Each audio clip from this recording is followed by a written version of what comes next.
Suatu ketika Ali bin Abi Thalib, ini presiden ini, setelah wafat Abu Bakar, Umar, Utsman, Ali penggantinya. Kita melihat keadilan Islam, jangan melihat dari muslimnya. Kalau kita melihat muslim, banyak muslim, tak benar Pak, Islam itu tak beres Pak, banyak muslim mabuk. Jangan melihat Islam dari muslimnya. Ada berita kader PDIP mendominasi daftar OTT KPK. Kan bukan kata saya nih, kata media. Oke, ada lagi. Saya cuma bacain doang ya. Kader PDIP juara kasus korupsi di KPK. Oh, kader PDIP juara korupsi di KPK. Ada lagi. Terus ingat, nah ini bayangin. Setara Institut, kader PDIP ranking pertama mencari OTT KPK. Dari tahun 2018 bahkan sekarang kerja. Apa yang terjadi?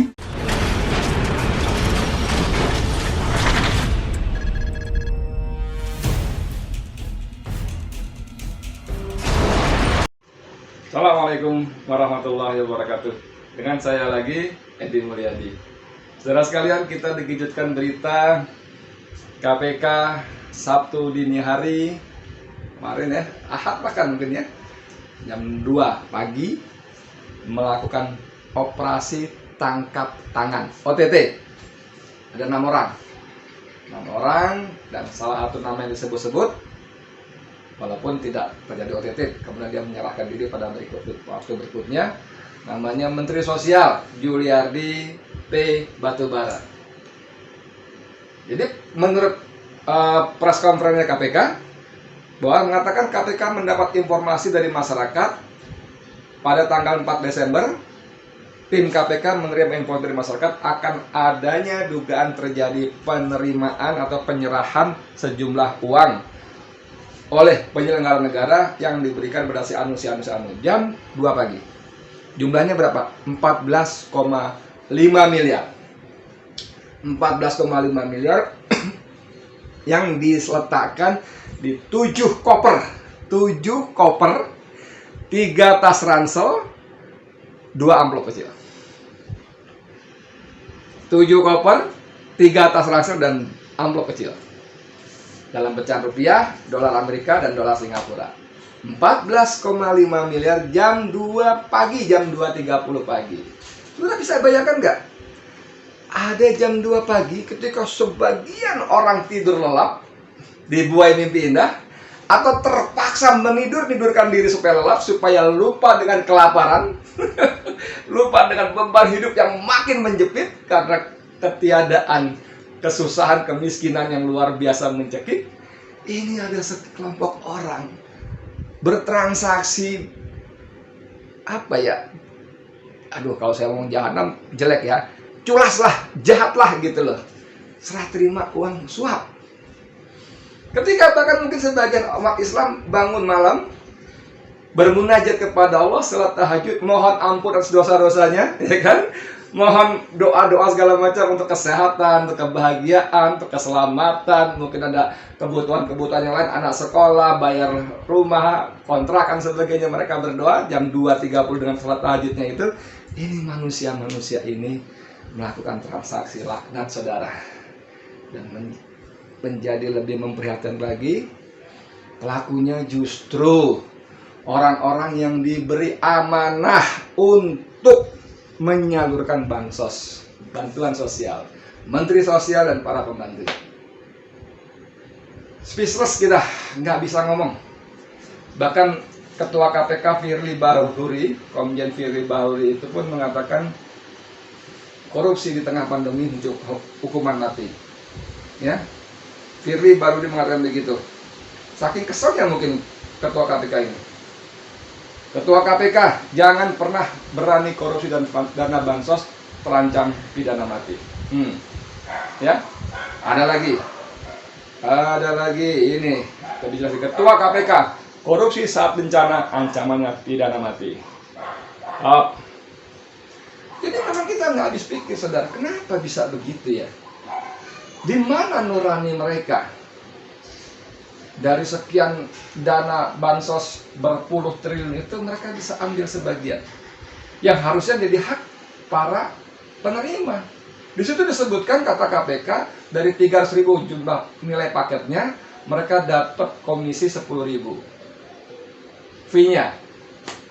Berarti yang diberikan kepada rakyat 290.000. Atau bahkan lebih kecil lagi, tentu penyalurnya, pemasoknya pasti ngambil untung lagi. Tapi apapun 10.000 itu diambil lagi dari jatah rakyat. Dan saya mendapat masukan lagi, bukan 10.000 sebetulnya. Komisi per paket dari 3.000 itu adalah 14% alias 42.000. Lebih gede lagi, saudara.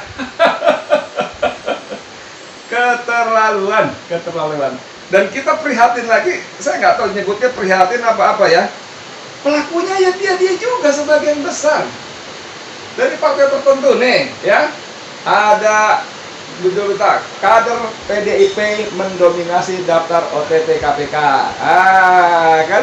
Bukan kata saya nih, kata media. Oke, ada lagi. Saya cuma bacain doang nih ya.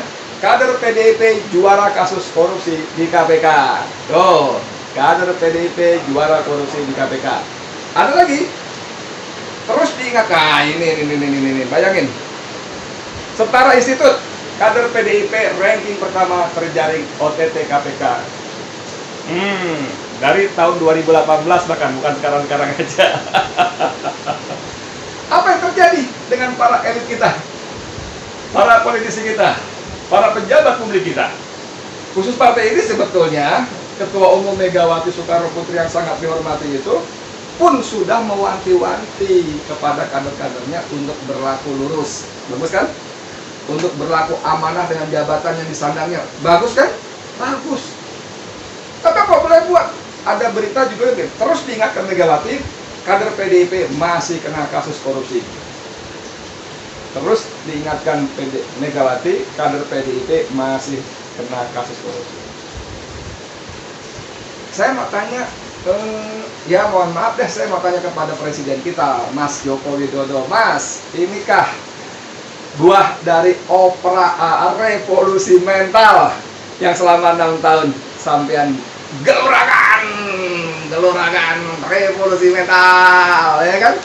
Pertama konsepnya nggak jelas apa yang direvolusi, bagaimana bentuknya, segala macam, dan hasilnya KKN tidak kunjung pupus.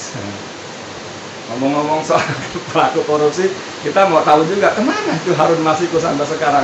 Woi, kemana Harun Masiku? Kemana? Nggak jelas. Nggak ada kabar. Masa segitunya? Revolusi mental. Korupsi, kolusi, nepotisme, dan terjadi untuk dana bansos, saudara. Nggak bermurani, mati hati nuraninya untuk kepentingan diri dan kelompoknya. Dia rela mengambil jatah bansos itu, bantuan sosial itu untuk orang miskin, untuk orang tidak mampu, untuk orang-orang yang kehilangan pekerjaan akibat pandemi. Dimakan juga. Allah Akbar. Astagfirullahaladzim. Ngeri.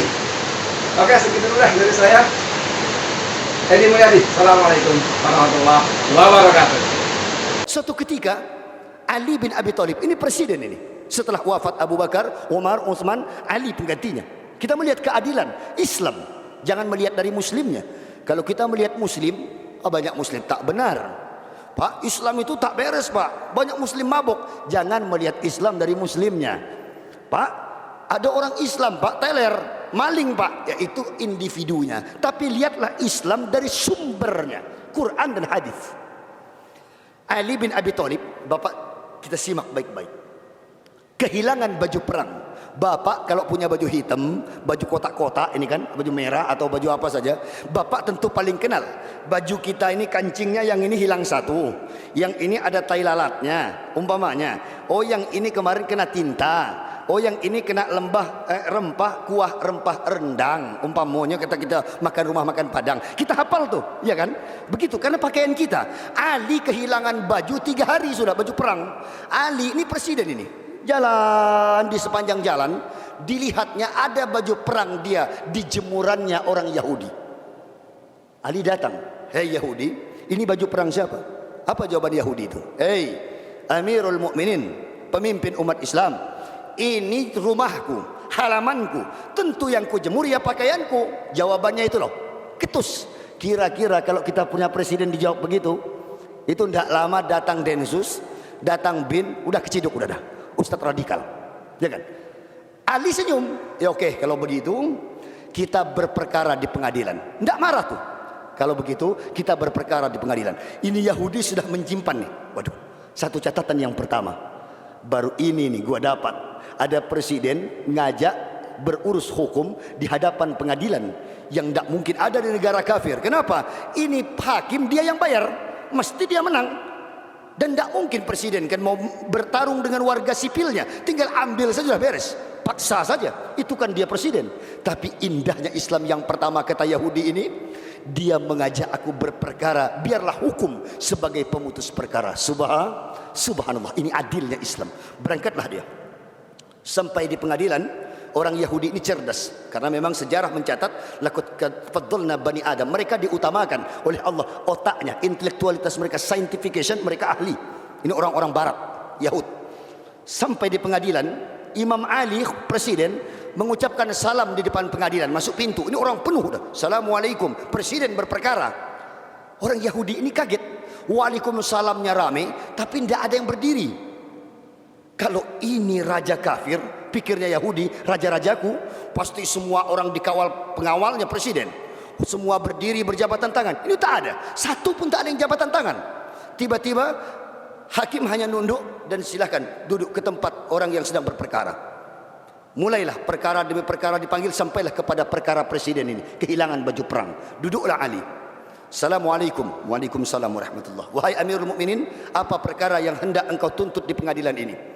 Wahai raja, aku menuntut baju perangku yang hilang 3 hari yang lalu. Aku mendapatinya ada di rumah si Fulan bin Fulan ini. Apa jawabannya? Kata hakim, wahai Ali, apa kau punya saksi? Punya, wahai hakim. Berapa engkau punya saksi? Karena ini baju pribadiku, maka aku punya saksi 3 orang, yaitu Fatimah istriku dan 2 putraku Hasan dan Husain. Lalu kata hakim, anak tak boleh jadi saksi buat ayahnya, sebagaimana ayah tak boleh jadi saksi dalam Islam buat anaknya, maka tak boleh, berarti anakmu gugur sudah. Fatimah boleh, ya kan, karena seburuk-buruknya anak dia tetap sayang orang tuanya, seburuk-buruknya orang tua dia sayang sama anaknya, kan begitu. Nah, itu pepatahnya Islam ya. Jadi istrimu boleh, tetapi dalam Islam perempuan tak boleh jadi saksi kalau tidak 4 orang. Kau cari 3 lagi di mana? Apa kata Ali bin Abi Thalib? Tak ada, wahai hakim, cuma 3 orang itu yang tahu.